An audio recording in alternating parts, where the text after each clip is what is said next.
a united revulsion at the role being played by the political parties in our country and the role being played by our country in the world were murdered in Gaza, hit by, fired by a drone by the, and I'll guarantee alive the role being played by our political party, because that's what we've got, a political party. Parties. Anyone who's been in the House of Commons or watched it can see that you couldn't slip sixpence between Labour and the Conservative Party on the great issues of the day, great and small actually.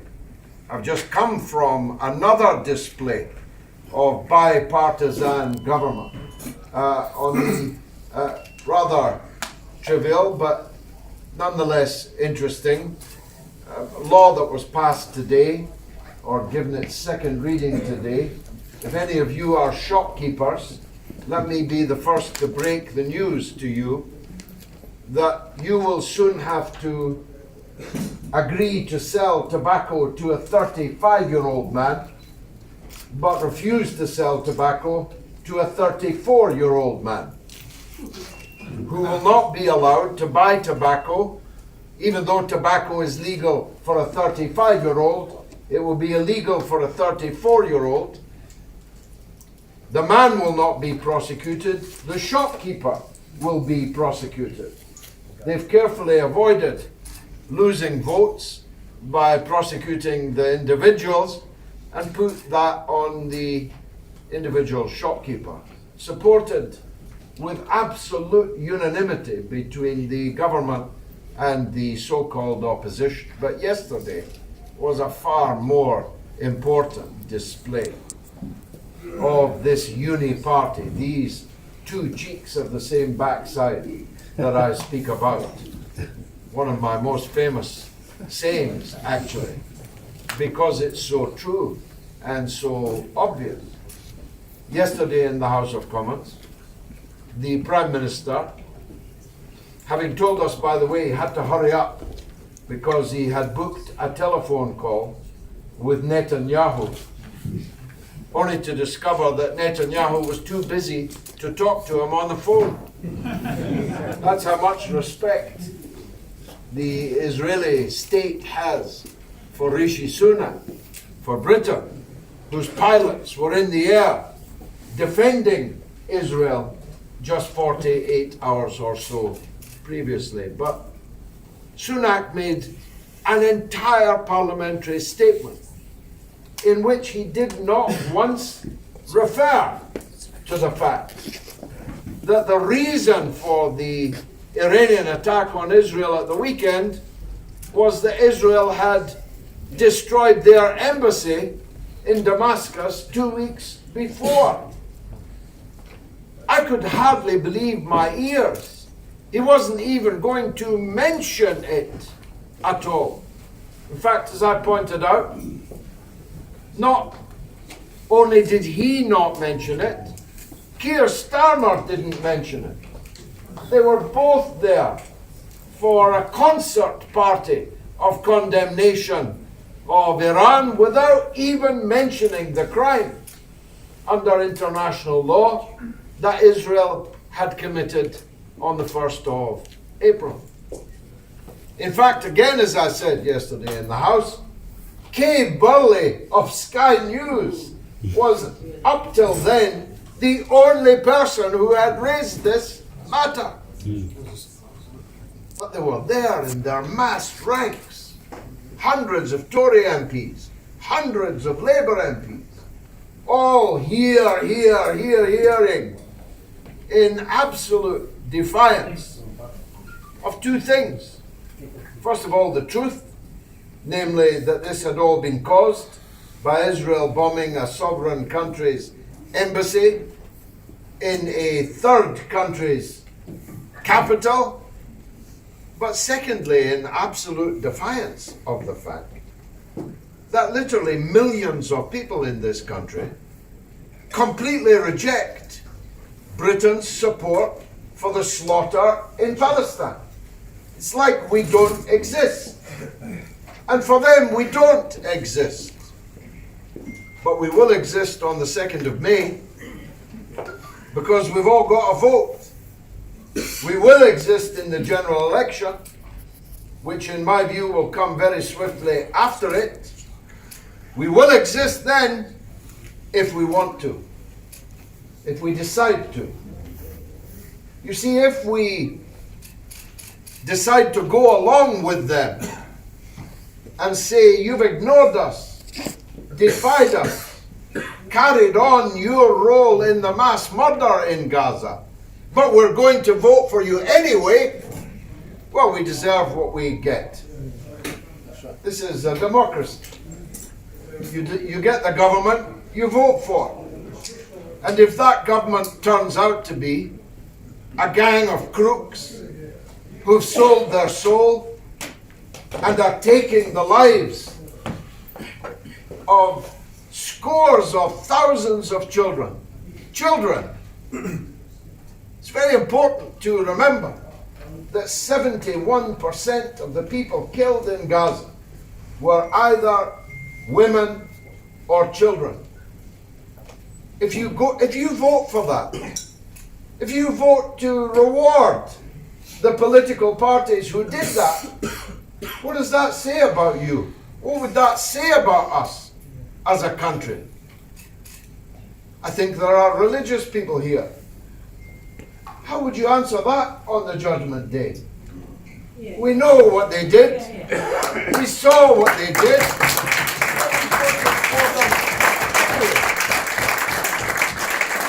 That's a serious point. I am a religious man myself. How would I answer that question? What did you do when the children were being massacred? Well, Lord, I voted for the people that were carrying it out, that were making it possible. That wouldn't pass much muster on the Judgment Day, I don't believe. Now, not everybody in here is a religious person. Some are from different religions. Let me take it to a different dimension then. We're humans. These children are human children. But for good grace, they could be our children. They look like our children. I have 6 children.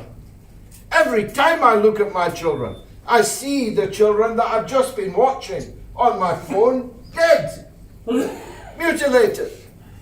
Anybody who's got children or grandchildren must be thinking the same way. So we exist in the Workers' Party to give the people of this country an opportunity to reject the war criminals, the people responsible for the slaughter of these children. And all the signs are that the British people are now, perhaps suddenly, although it's been accruing over a long period of time, but it looks like suddenly. And this meeting tonight is further evidence of that. Are determined to break the mold, determined to insist that there is another way, a better way. And that's where we are coming. Most of you know me. It seems from the welcome you gave me that you know me. I've not...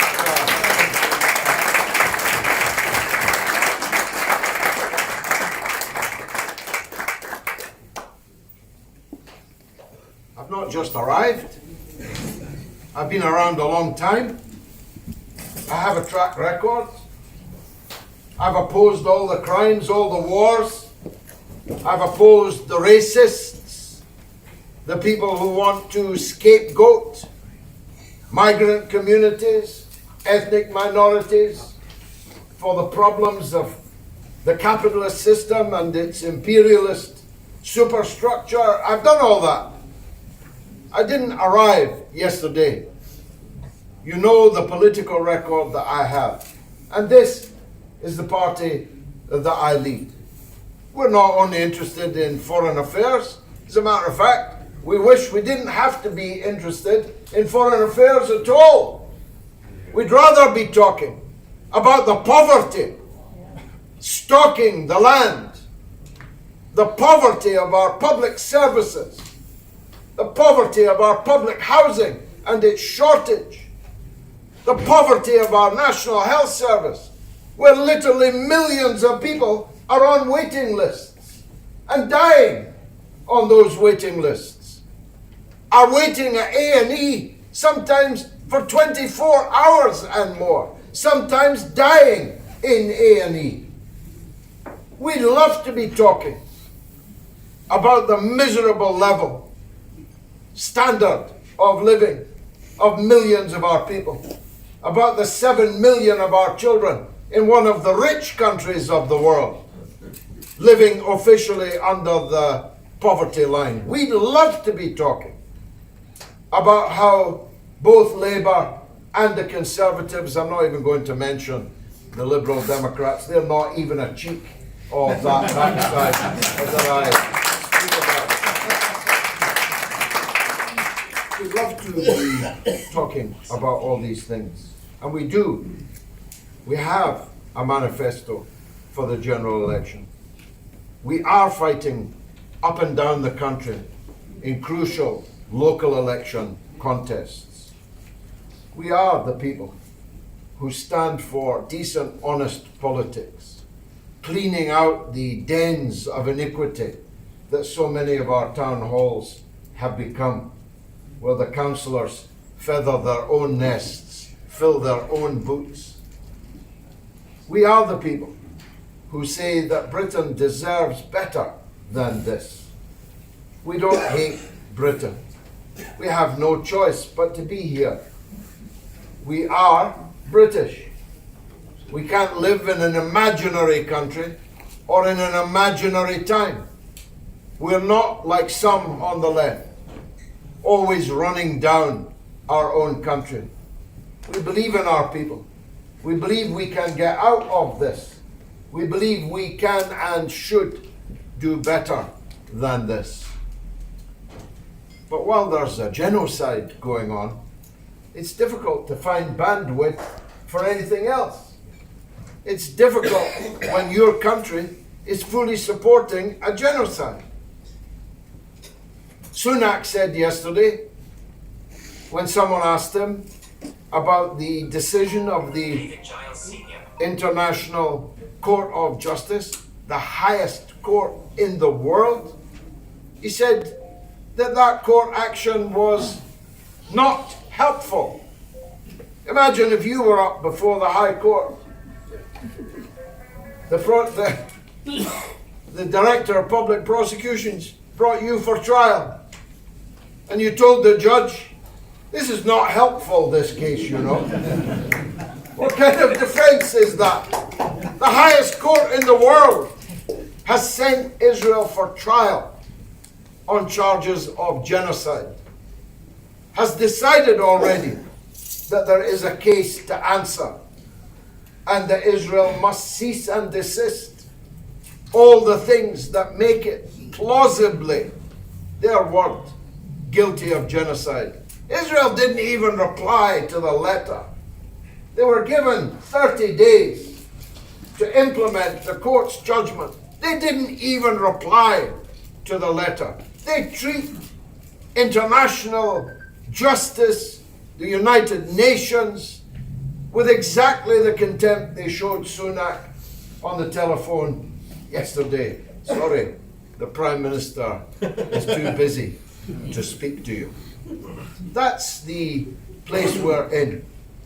And here, in this part of West London, as is evident from this meeting today, as is evident from the decision by Councillor Amrit Mann to become the very first Workers' Party of Britain councillor in this whole country. of history already. He's the first Workers' Party councillor, but he will not be the last. He will not be the last. He'll be joined on May the 2nd by many others who will be further proof that this country has decided it's time for change. It's time for decency and honesty in politics. It's time for a new Britain, for a new role for Britain in the world. A Britain that is not taking orders from the United States of America. A Britain that rejects the idea that we are merely the tail of the American dog of war. A Britain that is going to put Britain first. You know, some people laugh at Trump's line, put America first. I wish they would put America first and leave the rest of us alone. But we're determined to put Britain first. We don't have money to spend on jets defending Israel from the consequences of its own crimes. We don't have money to be sailing warships all over the world, threatening other people in their own place. Britain warned China the other day to stop meddling in the South China Sea. Yeah. I mean, the clue was in the name. Imagine China warning Britain to stop meddling in the English Channel, and you'll get some of the measure of it. We don't have money for these things. We have too much to do here at home. Too many potholes to fill. Too many waiting lists to reduce. Too many schools that need attention. Too many people living and working for poverty wages. Food banks. Whose lives to improve. We don't want to see our money setting fire to other people's countries when our own pensioners can't afford to keep themselves warm in the winter time. These are our priorities. And I think most people in Britain concur with them. And now we have a party with one MP and one councillor. In this year, we have to transform that into a huge number of councillors and members of parliament.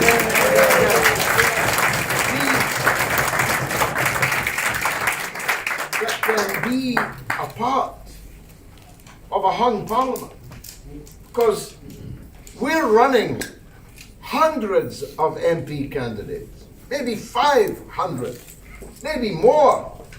We've got more than 500 people wanting to be candidates. If people vote for them, they will either win or they'll stop Starmer from winning.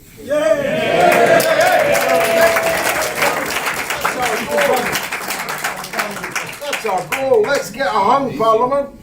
I'll put myself forward to be the Prime Minister.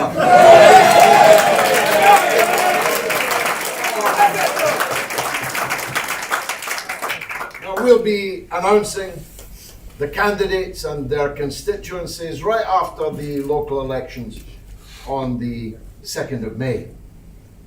But I should mention a man who helped me greatly in winning the Rochdale by-election, who helped me settle back into Parliament, and who is a candidate right here in this area in a by-election on the 2nd of May. Please give your support to Theo Denison. He's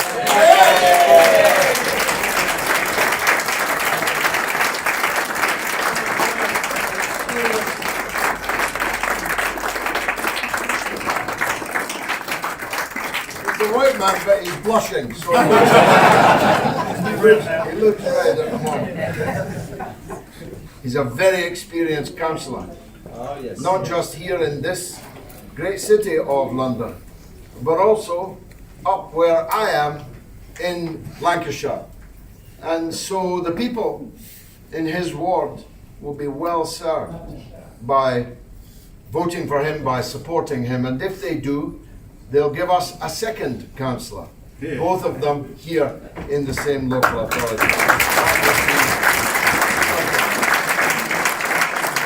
So, with your permission, I'll leave it there and take questions. I'm happy to answer anything that you would like to ask me about our policies, about our plans, and I thank you once again for the wonderful welcome.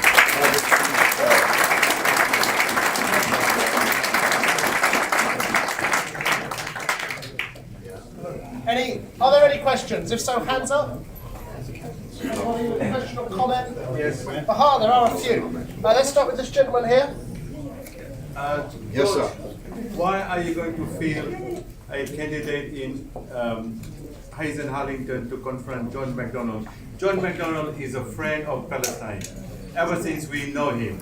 So I think you're going to split the vote.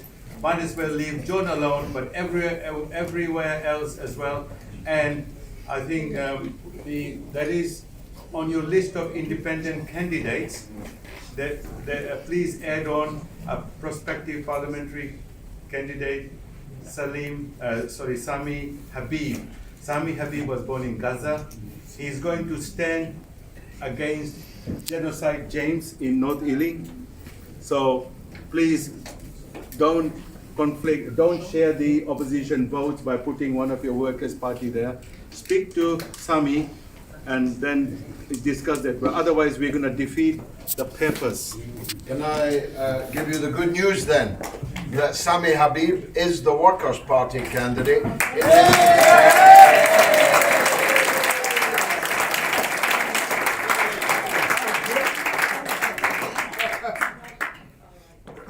We haven't decided to stand against John McDonnell.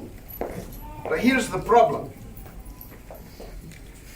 If you vote for a Labour MP, you're putting Keir Starmer into 10 Downing Street. And I don't want to do that. Well, you say no, but he'll be voting for Keir Starmer to be the Prime Minister because he's a Labour MP. So the best thing he could do, which would definitely avoid us standing there, is to quit the Labour Party now. Yes.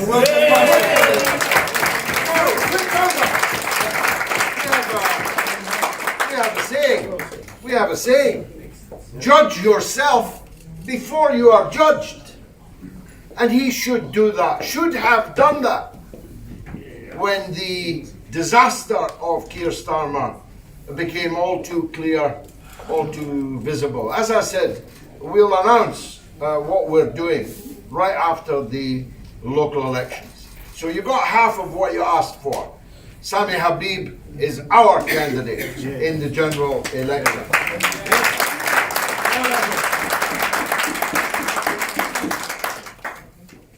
Next question, that's it. You, did you have a question? There was someone around. We'll take that gentleman. No, go ahead, yeah, please. George, who is going to be the candidate in Southall?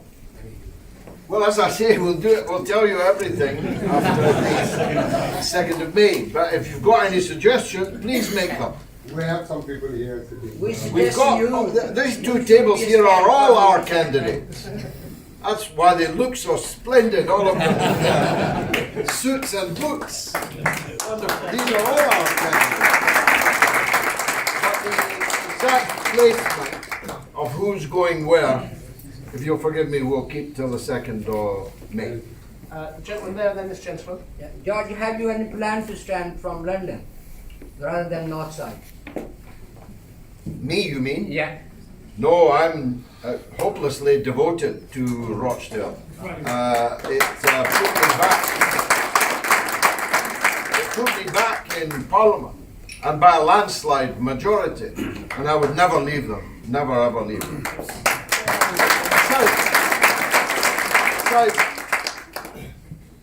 although I don't look it, I'm getting old, and I also have 5 young children, the youngest of whom is 3.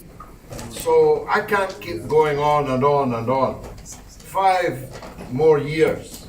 And in that 5 years, we need to build a new leadership, a young leadership that can take this project on. Yes, sir.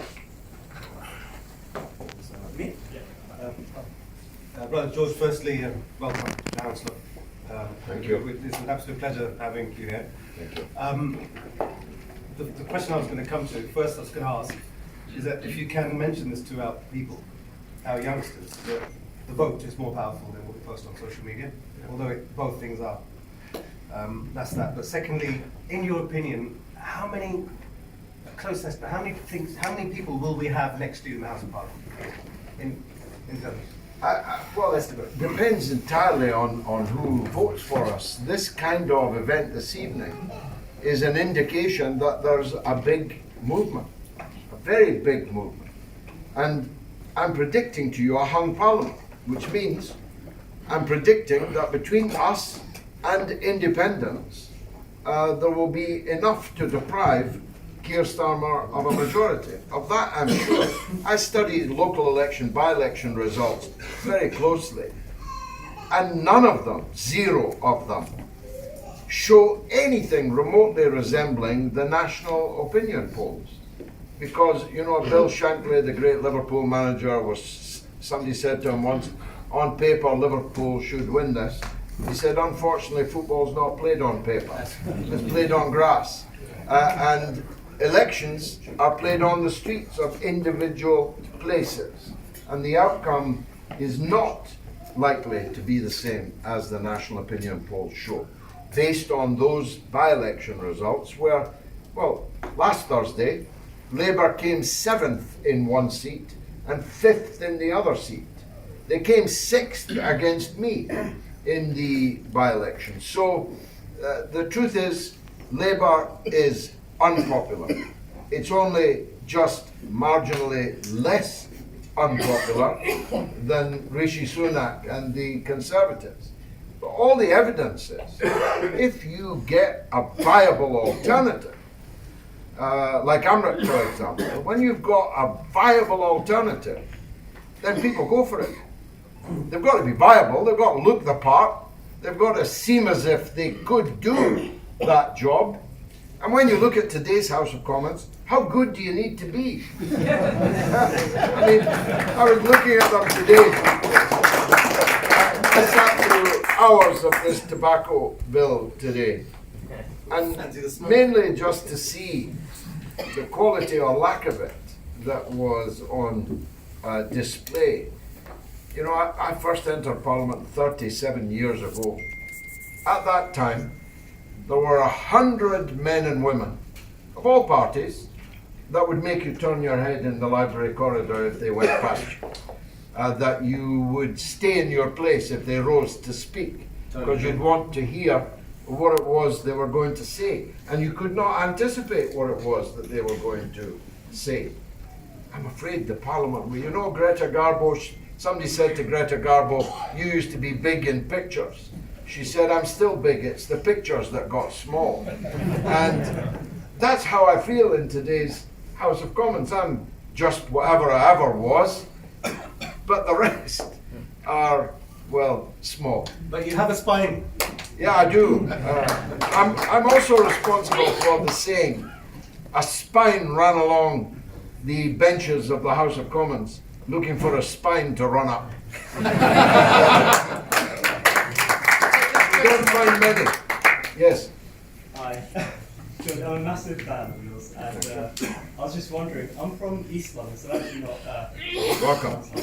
and there's candidates in East London who are running against the Labour candidates there.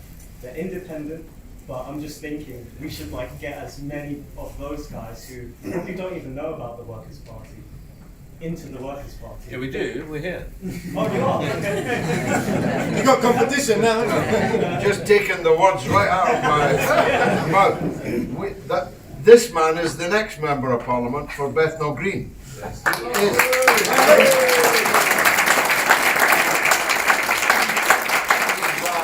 He's standing as an independent. But he'll be sitting next to me in the House of Commons after the general election. That I can give you a guarantee of. Where there are outstanding independents, then we would like to support them. We would like to endorse them, and they even run on a joint ticket with us, which is possible, legal. So Akanji is the perfect example, and I was about to say that before I knew he was in the room. So we, also in Newham, where the Newham Independents have won, I think, 2 and now have a third councillor in the Newham Independents group. We'll of course support those. But asking us to support a Labour MP is very, very difficult, because no decent person should now be a Labour MP.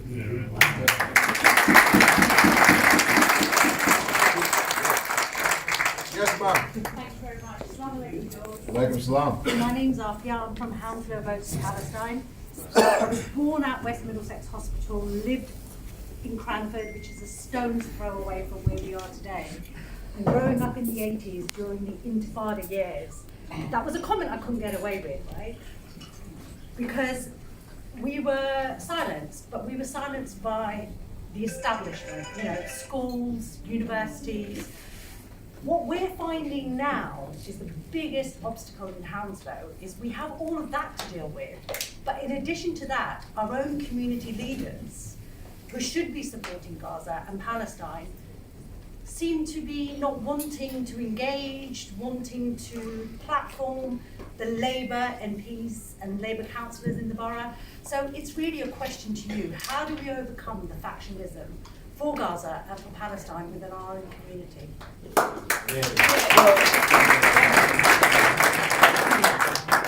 I have a very hard line on it. If you're still supporting Labour, you've got blood on your hands. You've got Palestinian blood on your hands. And if you're a community leader supporting Labour, that blood's now on your hands also. And you should be ashamed of yourself. Some rationalize it, you see. They say, well, that person got me a new car park for the mosque. So a new car park for the mosque is more important than those little children with their heads blown off in Gaza? Not for me. Not for me, and I don't think for any decent person that would take that judgment, that decision. If that's the level of their judgment, they're not fit to be community leaders. If they think that it's right to support Labour after all of the last 6 months, never mind all the other betrayals, the betrayal of Corbyn, the betrayal of the policies on which Labour got its huge vote in 2017 under Corbyn, never mind those. If after the last 6 months you're still supporting Labour, there's something badly wrong with you. And especially when you've got viable alternatives that you can vote for.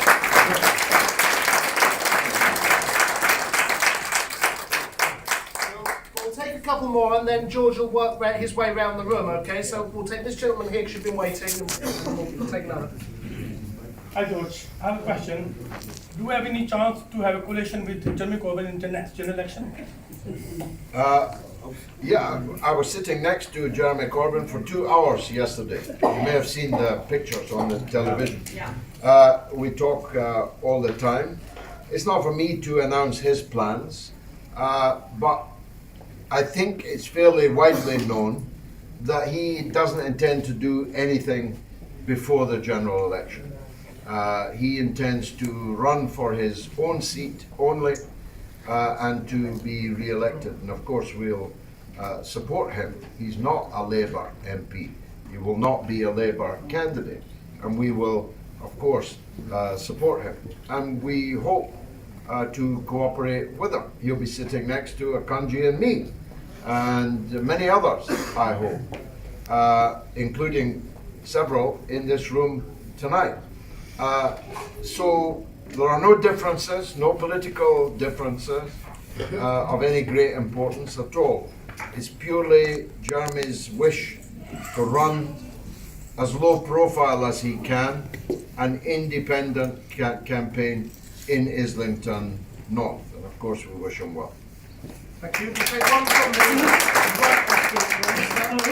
George, I know it's great to talk about candidates, and obviously contesting elections, general elections, is a huge cost involved. So how we can think about how we can come up against all this millionaires party, they get donations and they get support of businesses and lobbies.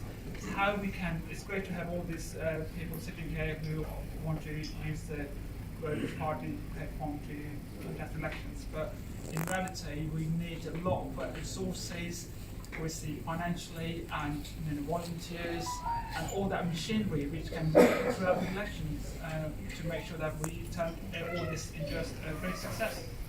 Well, I think I can say, I don't want to go into the details, but I think I can say that our two parliamentary candidates that will run in this borough are fully funded already.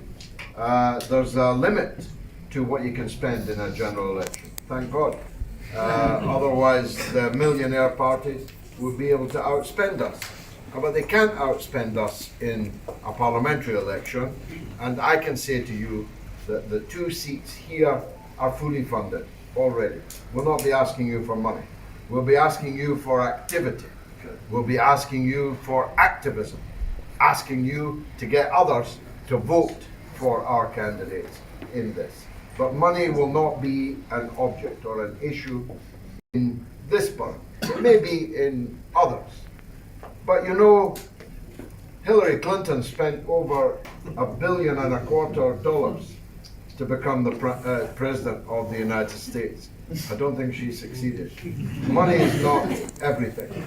The will of the people power is everything. And we've got to make sure that it's fully supported. Hi, my name is Ollie. I'm from Galloway, Palestine. I just wanted to ask you a question about how you feel about successful direct action movements going on at the moment, particularly like Youth Demand, Palestine Action, numerous others. How do you feel that your party is going to encapsulate? Well, we support direct action where it takes us forward. We oppose it where it takes us back.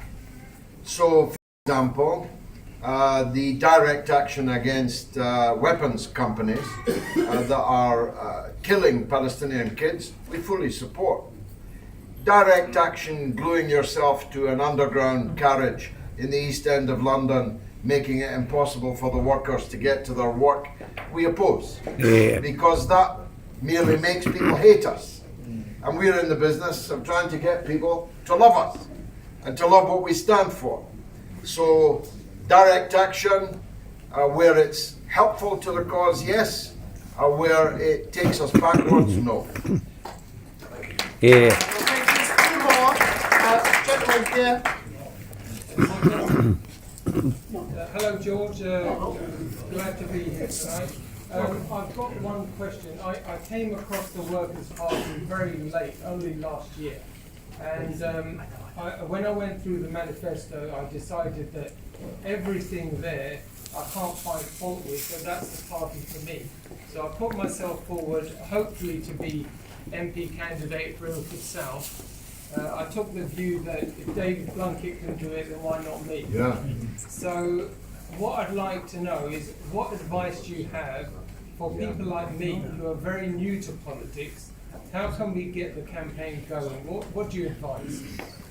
Well, first of all, that constituency is a vacancy, so you consider yourself already on the shortlist for your bravery and fortitude.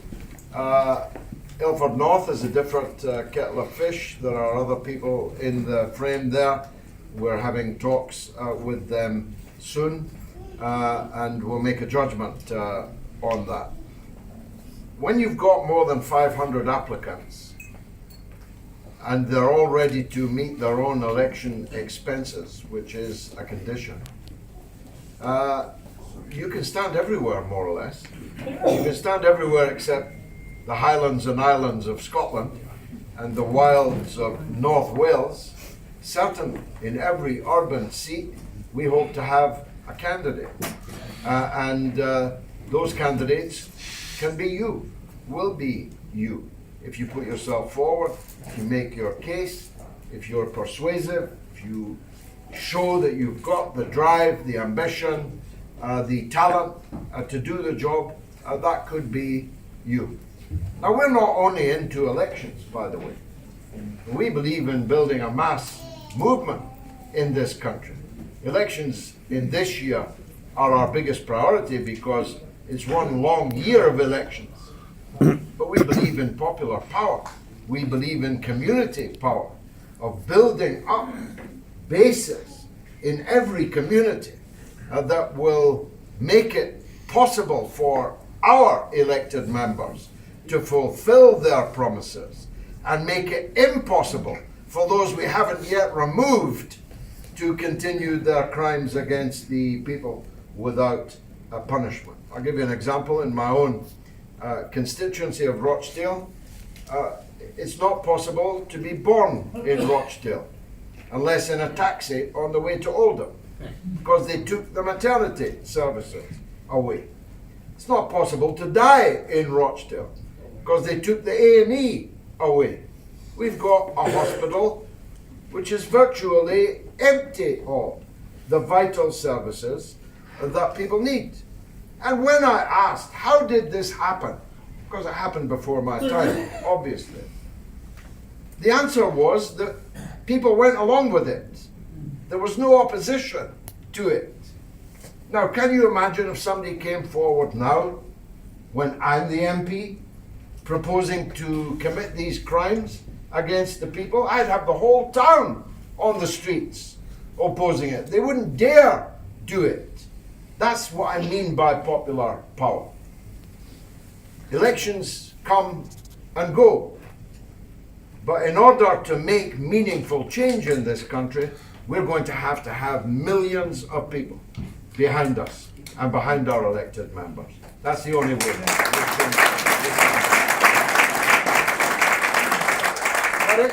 So we'll take one more, because this gentleman has had a long time, but before we do that, after this, there's a brief, I think a few press people here that want to interview George, and then we'll work our way around for anybody who wants to take photographs and well wishes.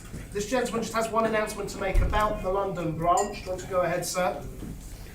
And it's Raj Gill, by the way, he's one of our partners.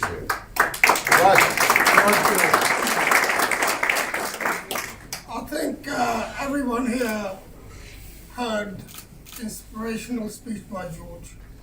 Now, people mentioned John McDonald and Jeremy Corbyn, both very good friend of mine. Both I have to get elected each general election. But well, we are at a stage, as Joe said, that people need to stand up and be counted. And other things George have said, we want to build the movement from where Jeremy Corbyn left off. His train is stuck at a train station, while George's locomotion is going ahead. The Flying Scotsman. Flying Scotsman. Yeah. So what we want to do, I've been given a task of recruiting hundreds of members into the Workers' Party, and I take that appointment seriously. We want to build a party so we can have hundreds of members in West London, in London, so we can support whoever the candidates have been elected or appointed. We want to win. Unless you have that premises that the Workers' Party can go out, campaign, and win, then you haven't, in my opinion, got to take on the Labour establishment. What Keir Starmer done to the people in Palestine is a crime. He must pay for that crime.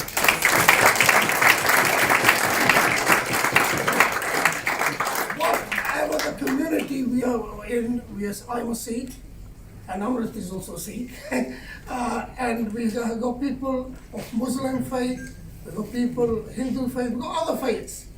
Now everybody understands the word humanity. Only the politicians do not understand. Sure. So I urge everyone who's a non-member, before they leave, sign up at the door, and it's only minimum membership, £5 a month. Please sign up.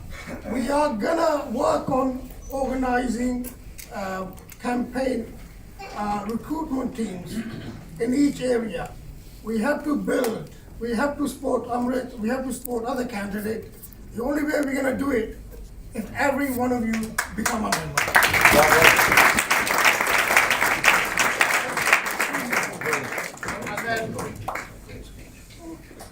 Lovely, thank you. And final question from the gentleman over there who's had his hand up from the start, forgive me. Thank you so much. Welcome to Hounslow, George. Thank you. My name is Awais Malik. I am a dentist, and I founded quite a lot of student unions, to name the Arab Students' Union, the Pakistan Students' Union, as well as the South Asian Students' Union. We've got chapters in every single university across the country.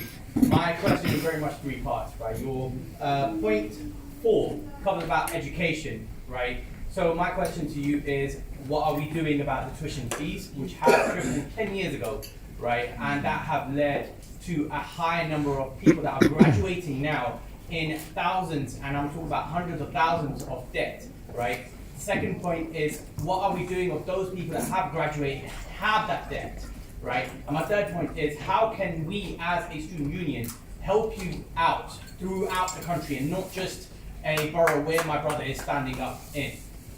Well, thank you for the opportunity to deal with that. I was a Labour Member of Parliament when Tony Blair introduced tuition fees, and I rebelled against it. It was a 3-line whip, disciplined if you didn't support it. And I vividly remember Gordon Brown, the man who sold the gold at the bottom of the market, an economic wizard. I vividly remember Gordon Brown standing at the door of the lobby trying to stop me rebelling. And he said these words, "It's only £1,000 for God's sake." And I said to him, "It's only £1,000 now, but once you sacrifice the principle that our people must be educated for free for as far as they can go, the fees can only rise and rise and rise." That is exactly what has happened. Because, by the way, I never went to university. I left school and became a worker in the factory, Michelin tires. I was the only man in Parliament that could make a tire. Most of them couldn't even change one. But I could make one. Most of them think Swarfiga is a Balearic island that you go on holiday. I know it's that green stuff that smells to high heaven, but without which you can't get your hands clean when you've been working with rubber. So I never benefited from a free education. But Gordon Brown did. Tony Blair did. He went to Oxford University at my expense. I was paying the taxes that sent him to Oxford University, and my father was paying them also. And they got there and then kicked that ladder away from working class people that came after them. That's despicable, dishonest and despicable. We believe in education from the cradle to the grave. We believe in nurseries, in primaries, in secondaries, in polytechnics, in technical colleges, and in our fine universities. We believe that our language is one of the main assets that we have in the world. Of course, some of it's been Baudelairized by the Americans, but it's still our language. And that language and our university base, our medical, scientific base, These are all things that have survived the Thatcher Blair onslaught, and we intend to build on them. We believe in a Britain that makes things, that can do things, not just play with numbers on computers in the City of London, in the casino economy. So students will be better off with us. I'm not promising you that we'll be strong enough to wipe out the debt of all the people that have got these debts. That would be many tens of billions of pounds. But I can tell you that if we have the power to impose it, tuition fees will be banned in this country.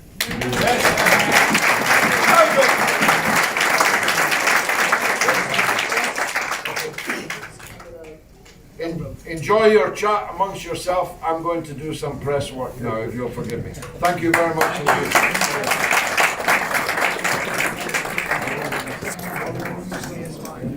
If the press want to come forward, and then we'll work our way round.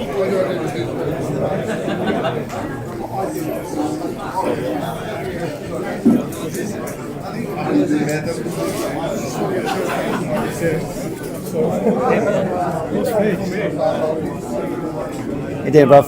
Good to see you. I did. I want to come and see you on a Sunday. You're always in the park around 3, right? Yeah. Yeah, about 3:30. I'll cut it off now.